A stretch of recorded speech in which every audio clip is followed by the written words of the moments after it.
The import feature is one way to repurpose course content that you've built in the past.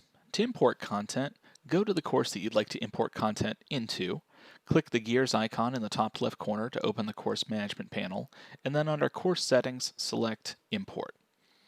On the next screen, you'll see a list of courses that you can import content from.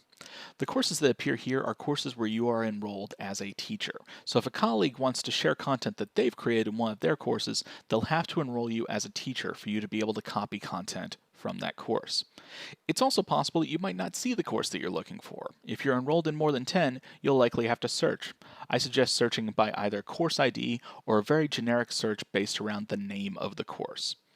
Once you find the course and select it, click Continue, and on the next page, if you know that you want to copy everything from that course, just click Jump to Final Step and the import will start. If you had wanted to pick and choose content, click Next, and on the next page you'll have the option to pick and choose what content you'd like to import.